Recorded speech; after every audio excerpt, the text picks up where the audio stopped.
Imagine a really bright kid, someone with a huge future ahead of them in science or tech. Now, imagine for that same kid, just showing up to school every day is, well, it's painful.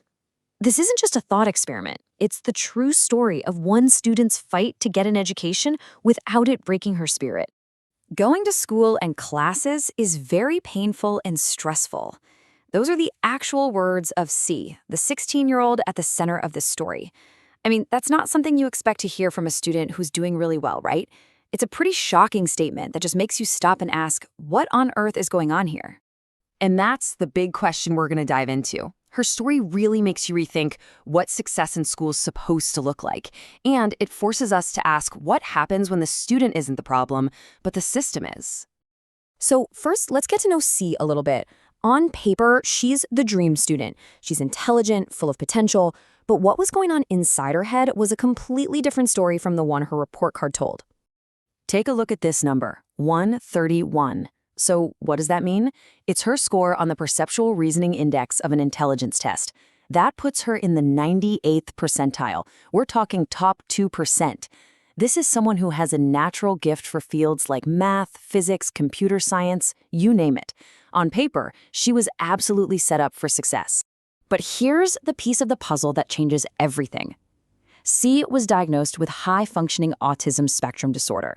So while she was incredibly gifted intellectually, she was also facing these huge invisible battles with things like sensory overload and regulating her emotions.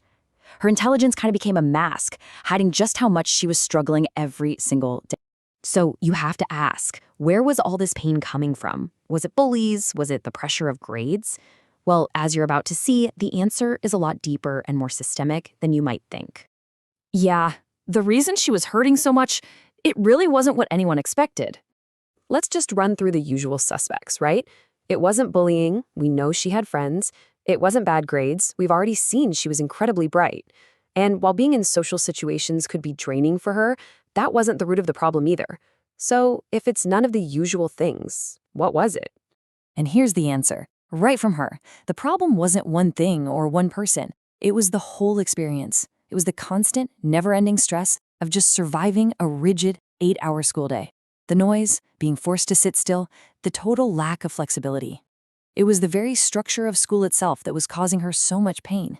So faced with this, C made a really big decision. And it's so important to get this right. This wasn't her giving up. This was about self-preservation. It was about taking back control of her life. And this quote just says it all. You can just feel the relief in her words, can't you? When she was asked who made the final call to stop going to school, she said she did. She called it a super good decision. For her, it was this amazing moment of freedom. So this is really the key takeaway. Her choice wasn't a personal failure. The research actually calls it a rational confrontation strategy.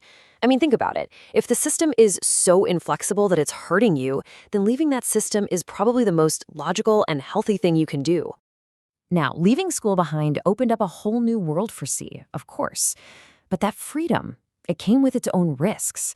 Her new life as a homeschooler was a real trade-off. So let's break it down. On one hand, the good stuff was huge. A massive emotional weight was lifted, she could finally learn at a pace that worked for her, and she felt free again. But on the other hand, that structure of school, as painful as it was now totally gone. And that created new hurdles, like needing a ton of self-discipline and facing potential loneliness. So her new daily rhythm was pretty much all on her. She was learning from online resources, using tools like ChatGPT, and she really felt like she was learning how to learn on her own. But she's also honest about it. She admits that without a schedule, she ended up spending most of her time on her phone. It was this constant balancing act between true freedom and staying productive. C's journey is so powerful on its own, but it also shines a massive spotlight on a much bigger problem. Her story makes us zoom out and look at the actual gaps in our education system, the gaps that kids just like her are falling through every day. Okay, so the first big gap is what researchers call a support vacuum. Basically, it's when help for a student exists on paper, it's in a file somewhere, but in the real world, it's too slow, it's broken up, or it just never actually reaches the student who needs it. It's the gap between what a system promises and what it actually does. And then there's this idea of articulation fault lines. Think of these like cracks in the pavement between different systems. When C moved from mainstream school to homeschooling, she crossed one of those fault lines. The school's support just ended. But there was no new system waiting there to catch her. It was up to her and her family to figure it all out on their own. You know, there's a theory in psychology that helps explain this. It says we all live inside these nested layers of influence. Our family, our school, our community, all the way out to national policy. For Sia, the pressure wasn't just coming from one place. It was like all of these layers were squeezing in on her at once, making it feel like there was no way out.